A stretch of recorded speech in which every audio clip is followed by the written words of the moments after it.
Hello and welcome back to Heights Library's podcast, Unpacking 1619, where you can explore the interviews we've collected with scholars from around the country, in which we unpack topics relating to race in America. I'm your host, John Pichet, and I'm thrilled to share these interviews with you here. Today I'm joined by Jane Borden, who is an author, cultural journalist, and editor. She regularly appears in Vanity Fair. She discusses her book, Cults Like Us: Why Doomsday Thinking Drives America. She explains why doomsday beliefs of our Puritan founders still drive American culture, tracing these threads of our latent indoctrination through eugenic cults, prosperity gospel, and the current rise in far-right extremism. She proposes that the United States might just be the largest cult of them all. Here's our discussion from Tuesday, August 19th, 2025. My name is Jane Borden. I'm the author most recently of Cults Like Us: Why Doomsday Thinking Drives America. I'm a journalist and author and editor and super nerd, just kind of a big nerd. Well, thank you for joining us. And I would love for you to begin by describing how you came to write this book about cults and how you did your research, and if there was anything that you learned that really, really surprised you. Well, I came about this particular book because I had begun reporting on cults for Vanity Fair around the same time that I became very preoccupied by the division in America. And this was, around 2017, 2016 to 2018 kind of time frame. I just was surprised by the division because really we have so much more in common than what distinguishes us. And so how is it possible that we see each other as so distinct? And I began to see in American culture and politics and pop culture the same kind of dynamics that I was learning about in my reporting on cults. And I thought, that's strange. So I started investigating and pulling the thread, so to speak. This anti-intellectualism, this knee-jerk anti-intellectualism, where does it come from? Our obsession with perfection. There have been so many perfectionist movements in American history, and we see it again today. And where does that come from? And I was pulling the threads, and it took me all the way back to the Puritans. And one day it dawned on me. I was like, oh, the Puritans, they look like a cult. Interesting that we've never regarded them that way before. And so then I read, 25 books about Puritans and found more evidence than was required to make the argument. And so, I started identifying and tracing certain tenets of their doomsday ideology through secular American history, and endeavored to locate the modern echoes of that ideology and identify the ways that we are still influenced by it. Yeah, and that was one of the things I really appreciated about the book, was that you threaded the Puritans and the Quakers and kind of early America through stories of modern, more contemporary cults. So I would love to begin by kind of maybe pushing back slightly on that and saying, well, I learned that the Puritans escaped persecution and they came here to be free, and they established a multi-religious communities and all the stuff that we learned about the Puritans. So in your reading, what changed your mind about that myth and how you came to see them as a cult? I think in many ways we have painted the Pilgrims and Puritans in the way that we want them to appear as avatars of our nation's founding. And it's not really fair to them because that's not precisely who they were. They were persecuted to a degree in England. That's correct. They were derided by the general public, who thought they were radical and frankly obnoxious. But they weren't kicked out. Rather, they fled because they thought Armageddon was coming. They believed Doomsday was coming any day now, and they thought that God's wrath would land first in England as punishment for England's failure to purify the Anglican Church of the remnants of Catholicism. And so they very much were leaving England to burn. Later, they would look back and say, North America was provided by God specifically for us to carry the true church and propagate it here, but that wasn't really the case at the time of their egress. As far as the multi-religious thing, they were really only interested in their own religion, particularly the Puritans. They were much more of a high control group. The Pilgrims, everything was a little bit more rudimentary for them, but the Puritans, with permission from the English government, set up, they had a charter and they had a theocracy. Both groups were theocratically ruled, but in the Puritan settlements in Boston, they were Congregationalists, and anyone who wasn't was politely asked to keep to themselves or get the fuck out. You know what I mean? Often they were kicked out. I don't know. Can I use that language? Sorry. Yeah, that's okay. They kicked out a lot of people. They kicked out Quakers.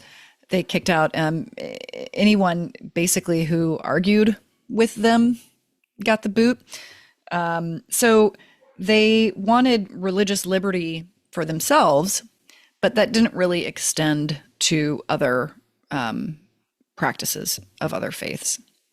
Roger Williams, in particular, showed up not long, just a few years after the settlement after the Puritans came in 1930, and immediately began rabble rousing. He didn't believe the church had any authority, that there shouldn't really be a church at all, that they should be worshiping the way Jesus and his disciples did, which was just a few people, not a structure, not governance or any of that stuff. The church magistrates did not like that at all. They tried to toss him on a ship back to England. Roger found out about the plan and fled south, where he basically founded Rhode Island, Providence, at first. And Roger Williams is considered today by many to be the father of the separation of church and state, of the religious liberty. But that's a little tricky because really his goal was to remove any unnecessary layers that might keep Jesus from returning. His whole goal was to bring Jesus back, to bring on the apocalypse and the end of the world. So we don't really see them the way they were, because I think it serves our purposes. But I find that to have problematic ramifications, because if we aren't recognize them for who they were, and the practices they had and the things they believed in, then we also are not aware of the continued influence that those have on us. Yeah, and some of the threads you kind of peel out of this early history as you string through the rest of the book are this doomsday kind of prophecy, this public punishment as entertainment, high control groups. So I think now is a good point to kind of define how you see cults and how you use them as practical and metaphorical kind of roots and grounds of our American culture. Let me, I guess, start with the definition of a cult, the definition that's accepted today among the anti-cult community. It was devised in the late 20th century by a psychiatrist named Robert J. Lifton. And there are three parts to the definition. First, a group has a leader who's worshipped, typically charismatic, not always. The worship part is important. Second, there is undue influence at play, thought reform, thought control, mind control, what people sometimes call brainwashing. And third, actual harm is done, typically to members of the group.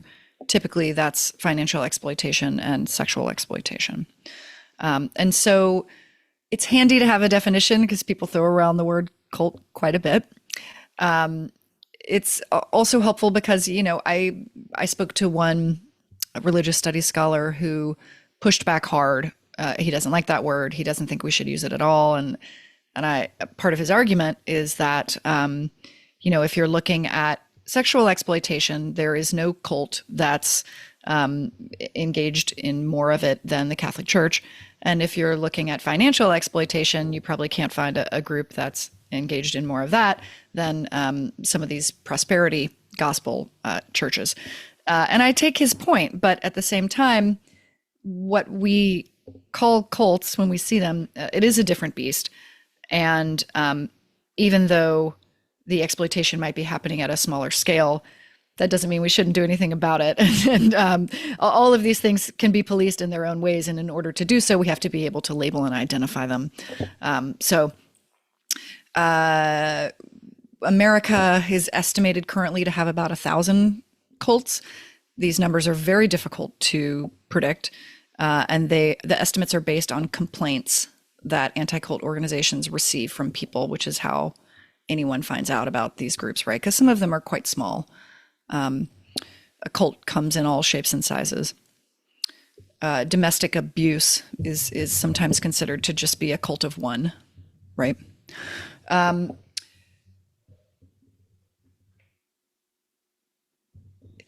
The estimate of cults in America in the mid-aughts was about half as big. So perhaps the numbers are wrong, or perhaps cult participation is increasing. Hard to say. I do currently see an increase in cult-like thinking at the societal level. So my book investigates not only specific groups, dynamics in specific groups, but I'm really more focused on cult-like thinking at the societal level, which is why I use case studies, because I want readers to see certain dynamics in these contexts that we typically consider to be kind of wacky or outlying, or look at these kooky people, what are they doing? And then I want them to see the exact same dynamics at play in massive movements in American history that we haven't typically considered in that light. And cult-like thinking increases from time to time, historically, in waves in history, and we're experiencing one of those right now. And they typically occur during times of crisis, which again, I think the biggest crisis facing America at the moment, besides climate change, is a chronic lack of resources. Americans are struggling financially and have been really since the Reagan administration. And we've also seen a sort of pilfering of the coffers, social safety net coffers as well, which leads people to be desperate, and desperate people turn to cult leaders and us versus them thinking.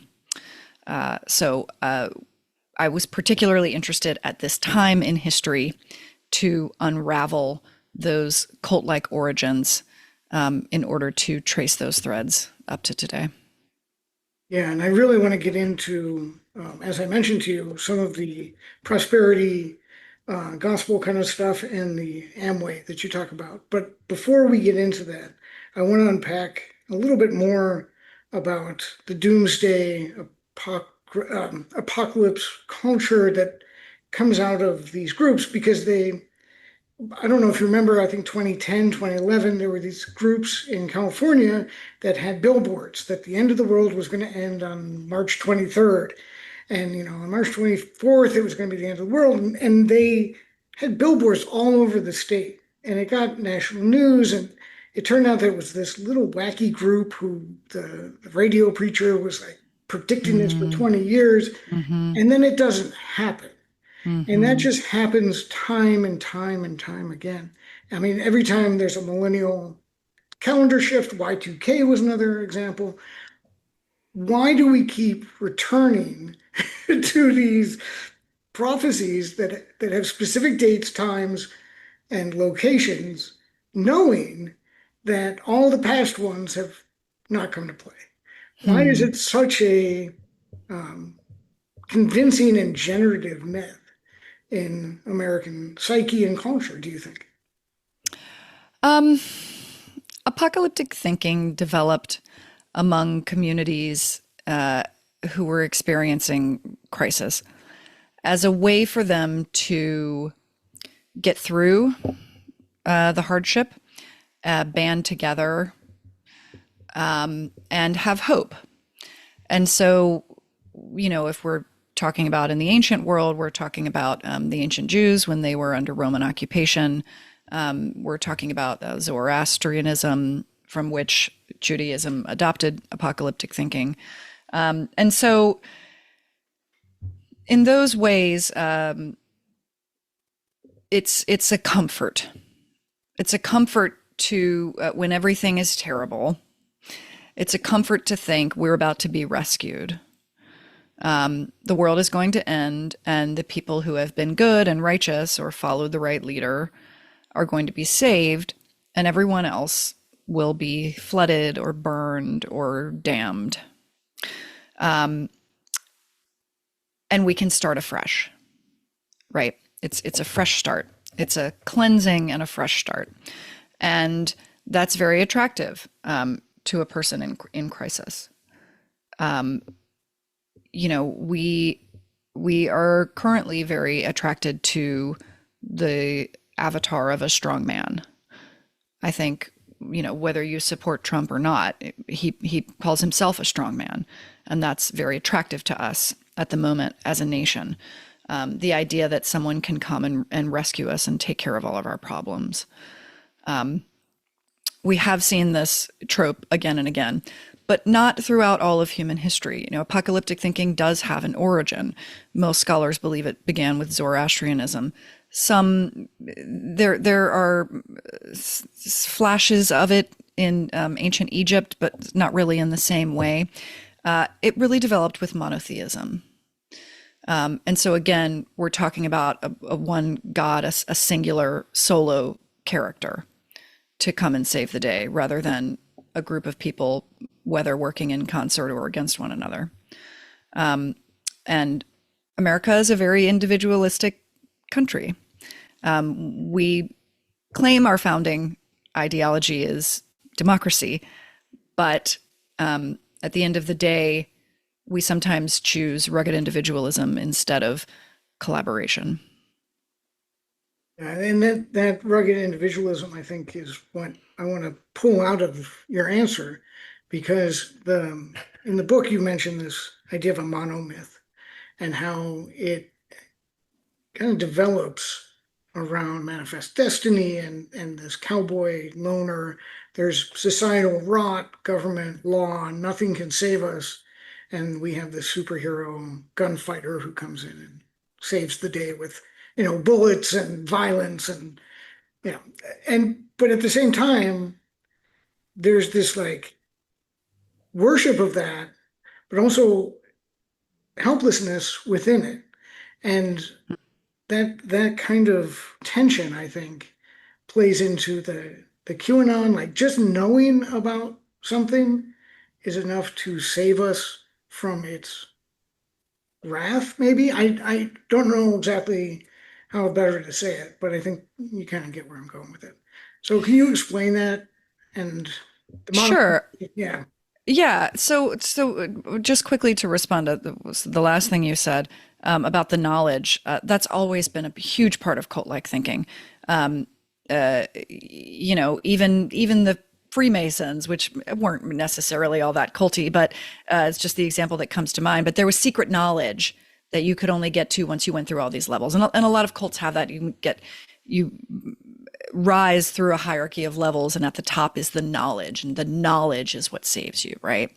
And when people put up billboards all over California saying the end is nigh, what are they sharing? Knowledge. If everyone only knew that the world was ending, or just basic proselytization in any religion that proselytizes. I mean, Christianity is probably the best example, but if you know that Jesus is the way and the path, right?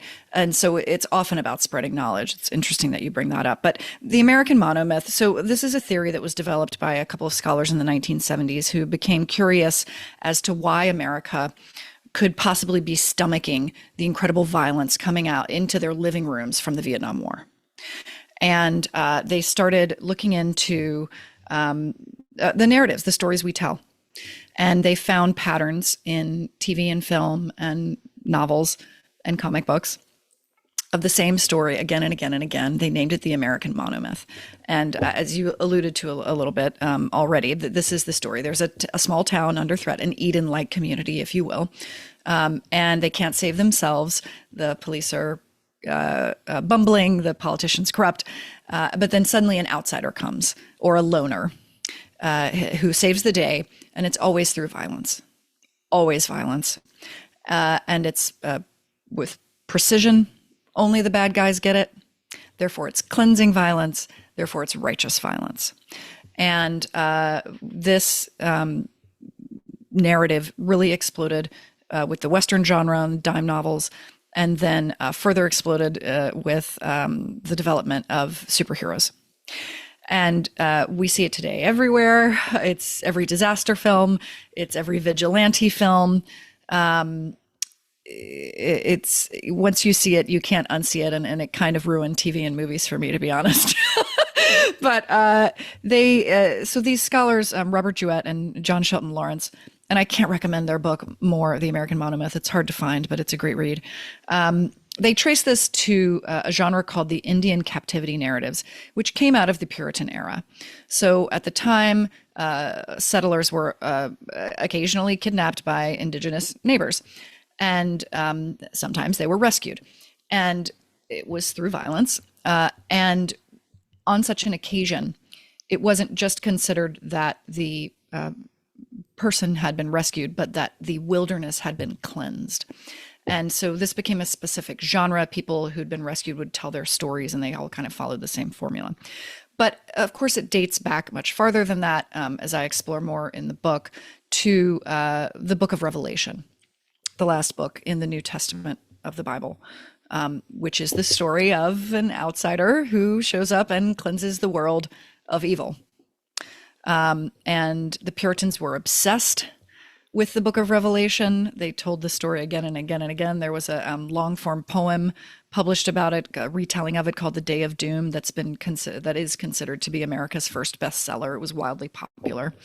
And this is the story that we still today tell on screen again and again. And the loner is very much as you say, almost superhuman, impervious to the violence that they inflict. Mm-hmm. Never runs out of bullets, never, even when they get beat up, the next scene they're fine. And that describes, I think, that a little bit of what cult leaders try to embody and try to instill in their groups. Mm-hmm. So could you talk a little bit more about who the types of cult leaders are, and what kind of personality traits they have, and why they're effective in pulling groups together? We have kind of established now some things that are in our culture that kind of lend to that story they tell. But it's still kind of baffling, I think, to a lot of people, like, why would you follow this guy that doesn't look like a movie star? He's kind of frumpy, he's kind of like, maybe he's bald, you know what I'm saying, right? I mean, undue influence is powerful. People don't know they're joining a cult when they join, right? The leader doesn't say, hey, this is a cult. They think they're joining this cool group of like-minded people who have decided to make the world a better place. That's always an element, that their mission is to make the world a better place. Cults prey on well-meaning people. But let's see, the profile of a cult leader. So these people don't sit down for psychiatric analysis. However, from the outside looking in, it seems as if they all have some kind of narcissistic personality disorder. I would say without a doubt. And the reason I believe that is not only because of the evidence we have of the way they treat people within their groups, but to even start a cult requires a certain lack of empathy. Anyone, people say, oh, how do people fall for this? It's like, well, you, John, could tomorrow start a cult if you wished. You could literally Google, how do I start a cult? You could watch a few documentaries and see the pattern laid bare for you, and you could do it. The reason you don't is because you have empathy. That is really the only thing, in my opinion, that is the only requirement to be a cult leader, is to lack empathy. Because it is exploitative from the jump. Now, there are certain groups where the cult leader may mean well at the start and become corrupted by power, but for the most part, they're almost always con artists from the start. Charisma does sometimes come in a frumpy package. But, narcissists also have that ability to make someone feel like they're the only person in the room. And again, as I said, there are all sorts of tactics, keep people up all night, restrict calories, change people's names, ecstatic kind of movement, dancing, all of these things aid in the process of thought reform. Yeah, and then there seems to be always some sort of personal benefit for the con man at the center of it.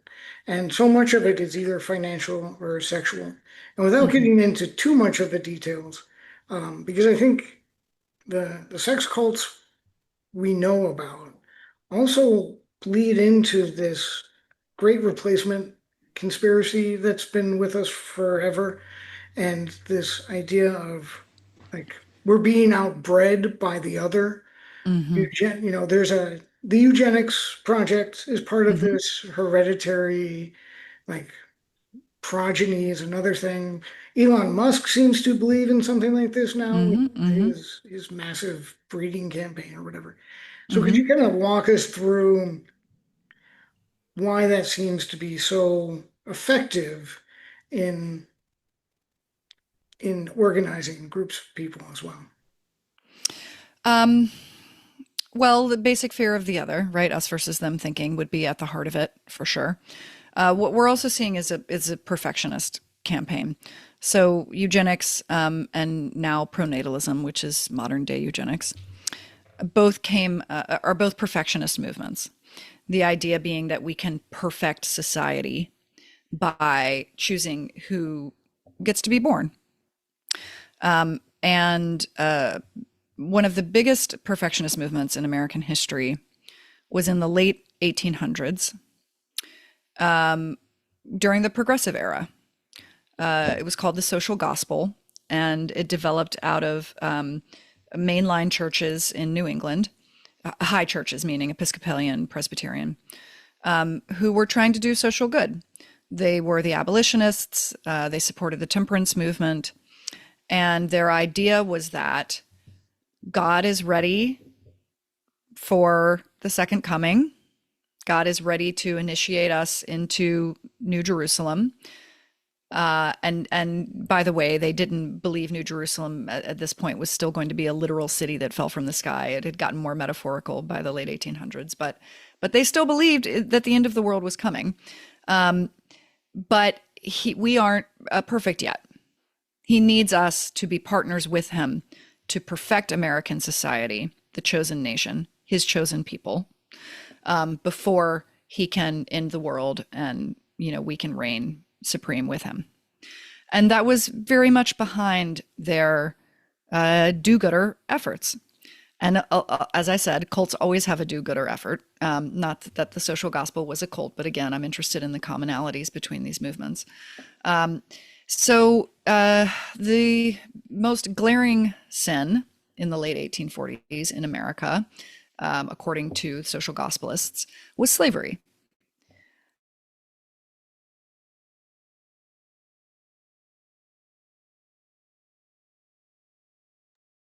And are not yet sitting with God in heaven because of this glaring sin. And so that was behind a lot of the abolitionist movement. That's the reason why the Battle Hymn of the Republic references the book of Revelation. Mine eyes have seen the glory of the coming of the Lord. He's stamping out the vintage where the grapes of wrath are stored. Those are direct references to the book of Revelation, because they believed that once the Civil War ended and the Union won, that we would get Armageddon, that would be the last box to check before the second coming. Of course, that didn't happen. But we hear that same language again in World War I, the war to end all wars. That's a reference to Armageddon. And of course, it's all over our foreign policy, which is part of this American obsession with perfectionism. If we can just spread democracy through the world, we are the shining example. We are the perfect model. And we have been, Providence has chosen us to perfect the world in our image. And so what eugenics did, and not that long after the social gospel movement, really around the turn of the 20th century, was to make that perfectionist movement literal, quite literal, right? And it started out trying to weed out people who were considered to be feeble-minded, or these are all scientific terms, by the way, idiot, moron, those were scientific terms at the time. And they did all this research into people's family histories and genealogy. You know, we genetics was new, and that's part of what fueled eugenics, of course. What they didn't realize at the time was that a lot of these traits they considered to be heritable were really just the result of poverty, right? Power is why people are smart, because they get educated and because they aren't dealing with trauma, which literally shrinks the brain. So it started with trying to remove people of lesser intelligence, so to speak, or breeding. But then once the nativist movement got a hold of it, it became about keeping immigrants from being able to procreate. And 67,000, I believe, people in America were sterilized. Mostly in California, just because of the size of the state, although I think North Carolina and Virginia had the highest number per capita, if I'm getting that right. And in part because the nativists got on board, that scared a lot of more rational people who didn't like the racist undertones. And by that time, at any rate, eugenics had been discredited by science and eventually fell out of favor. But of course, we are seeing a resurgence in these kinds of ideas right now in the pronatalist movement, which is fueled again in part by recent developments in genetics. Now we can determine all sorts of things by testing an embryo and choosing what kind of child we want to have. But those same kinds of ideas of the right kind of people breeding is still very much at play. I mean, I'm not going to get this quote right, but I found a story of someone saying that Elon Musk had told him that he was encouraging all of his rich friends to have as many babies as possible. A lot of tech titans are interested in the pronatalist movement and interested in new developments in genetics in general. Again, this idea of perfecting the human race. And that does go back to our founding group of British people, because they not only expelled people from their communities that were not perfect ideologically or behaviorally or whatever, they would either kick them out completely or murder them in some respects. So this is, again, I want to bring in kind of what you do in the book can you talk a little bit about how you see the things we've been talking about leading back to the Puritans? Yes, the Puritans were obsessed with purity, as cults always are. It's a myth. It's a human obsession. It's not just an American obsession. It's a human obsession. But I do think we fall prey to it more here because of our origins. So let's see some of their bits of ideology that I trace through the book. The anti-intellectualism, trying to figure out where that comes from. The Puritans were obsessed with it. Anti-elitism, especially. Someone one time cleverly criticizing mannered culture in England said, would you rather go to heaven or to Europe? Some of this scholars wonder in retrospect if it was a defense mechanism, right? Well, they're calling us simple-minded. Well, maybe it's better to be simple-minded, right? But the Puritans were obsessed with simplicity of manner, of dress, and of thought. It wasn't considered to be a good thing to be a genius. Genius was a little bit of an insult. And of course, we still see that today. Anti-authoritarianism in general, also very Puritan. The word Protestant has the word protest in it. Protestant churches are very schismatic in nature, constantly breaking off and bad mouthing from whence they came. So those are all Puritan ideas. Perfectionism, as we explored, our obsession with a strong man, as we explored. Let's see, I'm trying to remember the other chapters. Toward the end of the book is where I get more into the human proclivity for cult-like thinking with us versus them ideas and our desires to create control out of chaos. Those both fuel cults for sure. The Puritan work ethic, the idea that the best way to glorify God was to have a calling. And so what that eventually developed into was the idea that if as a result of all your hard work you acquired a bunch of wealth, then that was just a sign that you loved God and that he loved you in turn and was rewarding you with success. This is particularly problematic because if that's true, then the inverse is also true, that if you're poor, it's your own damn fault. God assessed you, found sin in you, and instead of being helped by the community, you should be punished. And of course, we see that everywhere today. For example, welfare to work programs, right? The idea that someone has to have a job in order to receive help. Welfare to work programs make a lot of sense to us because we've been indoctrinated into this idea of work being the thing that can save everyone from any problem. But in fact, studies prove again and again that welfare to work programs simply don't work. They don't pull people out of poverty. In fact, they often keep people in poverty. What really helps is education and skills so that people can get actual jobs instead of just, flipping burgers 20 hours a week in order to get their checks. Well, and that leads me into the kind of the last part of the book I wanted to discuss, which is this, and it's close to the end of your book, multi-level marketing, Amway, the kind of executive leadership groups that basically take up that Puritan, you're blessed by God if you succeed, you fail if you are not, to personal responsibility. Can you talk to us about why MLMs, multi-level marketing, and especially Amway, continuously pull from this group that you were just talking about, that are basically poverty level, but still somehow fall for this myth of immediate wealth. If you just work hard enough, your personal value is, what makes you succeed. And the very design of them means they can't work, right? Yeah. The first thing to say about MLMs is multi-level marketing companies, is that they are pyramid schemes. All of them, full stop. They're built on the endless chain system, the idea that you recruit people underneath you and you get a cut of everything they buy, and then they recruit people underneath them and you get a cut of everything those people buy. That's the endless chain. It's a fallacy because it doesn't take that many steps down the chain before you've covered the entire population of America would have to be participating.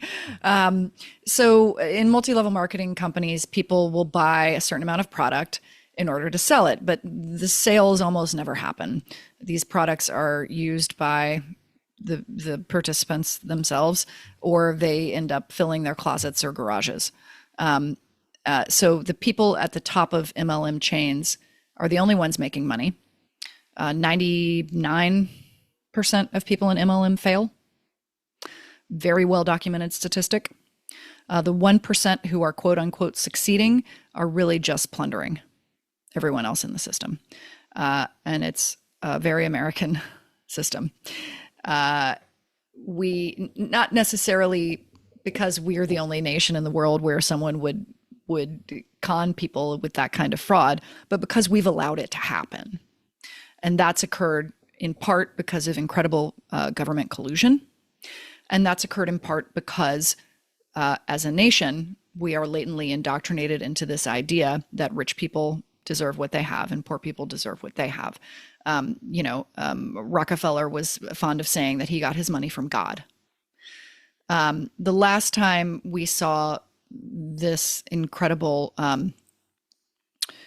wealth gap, or at least the last most major time, was during the Gilded Age, the time of the robber barons. And at that time, there was a huge boom in what's come to be known as success pamphlets. The one scholar who reported on this in the 1950s called it the success cult, which I loved. love that word choice.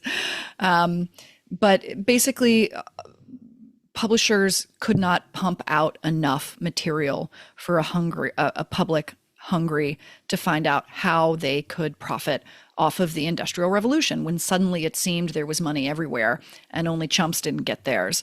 And these books didn't offer any practical business advice whatsoever about like marketing or structure or any of that. It was all just like, have a good moral character, work hard, okay, good luck. Someone said at one time that remarked on the repetitiousness of these books, that they were all the same and they were so full of fluff just to have enough pages to be published. And so we see that happening in MLM. All these, the materials, the literature you get when you sign up, the retreats you go on with the founder, it's all the same schlock again and again. Anyone can do this. You just have to work hard. And if you're not succeeding, look in the mirror, right? It's not because the system is specifically designed for you to fail, which, by the way, means you are succeeding because you're doing what the system designed for you to do. It's not because of that. It's because of your own moral failing. So we have associated the number in a person's bank account with their moral character in our nation. And what that has wrought is that we've allowed the billionaires to take all the money, and now we live in a plutocracy. And there were two things in this section that you wrote that I thought were amazing. One was, we're not a nation of consumers, we're a nation of salespeople, which I thought was just a fantastic kind of summation of where we're at culturally. And then there's the idea that there's this gospel of the self-made man. And like all those pamphlets you were talking about from the 50s, we still have them. And the library here is stuffed with self-help books. It's one of the biggest sections in the library, how to invest in real estate, how to invest in crypto, how to invest in investing. And a lot of them have very few practical tips. And they're very much what you were saying, just kind of like fluff and filler. And The Secret, we couldn't keep a copy of The Secret even to this day. Yeah. So kind of wrapping up, tying those threads to our founding and this idea that maybe this country is just traumatized and we're caught in a loop of this like constant self-denigration, self-improvement, self-denigration, thinking. So if you could kind of wrap it up before we get into what can be done. Well, and I think those are related because this cycle, as you said, of self-denigration and self-improvement, it's self-obsessed. It's an individualistic society. And we believe that the answers can be found in ourselves, when in reality, as I argue in the book, and again, I'm not the first person to say this, there's loads of research, really the answer is in each other. And that's literally how we evolved. We shot to the top of the food chain, not because of our brain size, but because of our ability to collaborate and cooperate. And the only way out of this cycle of self-denigration and self-improvement, self-obsession, and by the way, the Puritans literally made themselves sick with self-investigation, trying to look within to determine whether or not they had been chosen by God, because that was a requirement in order to join the church. And if you weren't a member of the church, I mean, that you were done for, right, in your community. And we see this, of course, in the children who were born into the group and grown up in the church. We especially see the physical and mental illnesses wrought by this obsession with self-investigation, which, of course, is still bearing out today. We are, as a nation, self-investigative to a fault. But the answer is in each other. So these self-help books don't always tell you that the actual path to happiness is being with other people, community, and helping other people. Helping other people is like the number one way to become happy. That's the quickest hack. And it's also the answer to the mitigation of division and cult-like thinking, because cults are fueled by division and in turn fuel division in order to feed off of it. Cults and cults wouldn't exist, and demagogues wouldn't have power if we didn't fall so easily prey to us versus them thinking. It is that division that's the problem, and it's so easily mitigated just by turning to one another. Literally, just talk to someone on the street, someone you might otherwise be suspicious of or fearful of. Just have a conversation, because when you see that person, it becomes impossible to dehumanize them. And we may think that we aren't going to dehumanize people, but in fact, history has shown, and again, how easily manipulated we are into the dehumanization of others by demagogues, typically, cult leaders as well, who wish to benefit from that kind of division. So going back to the religious scholar who said the cults can't really be a thing because they're these bigger institutions that do way more harm. Do you think that when somebody says, and this is an unfair question, you don't have to answer it, but do you think when somebody says this is a Christian nation based on Christian values, what they're really saying is this is a cult-like nation based on cult-like values? There's a lot to unpack there. First of all, I do not equate Christianity with cults or cult-like thinking. However, anyone who says this is a blank nation with blank values is falling prey to cult-like thinking. Because, of course, there is no one part to this nation, or to any nation. To have that kind of purity is this kind of thing that cults seek, right? We used to live in small kin-based societies where groups could be that specifically aligned, right? That is not the society we live in now. I believe that part of the reason cult participation is so rampant in America is because society has become so large and individualized that we seek those kind of small groups subconsciously, again, during times of crisis. And again, sociology bears this out. But unless you want to go live in a small cult off the grid or a commune, and there's also been a rich history of commune movements in America, which are not cults because they typically have a shared leadership structure. So again, they don't have that charismatic leader. Unless you want to live in one of those small societies, then you don't get to say this is a blank nation with blank values, no matter what that blank is, right? Because that's not the way big societies work. And so they've fallen for a false promise. They're just wrong. Well, thank you for your work, and the book was amazing and very Thank you. well done. So, there are great stories in there that we could have spent all day unpacking. But Well, hopefully that will lead people to pick up a copy. I say that I hope people will buy my book not only so that I can continue to have a career, but also because I really am trying to point out the magic trick so that we stop falling for it. Because I think when we don't recognize our latent indoctrination into certain of these ideas, we are more vulnerable to exploitation.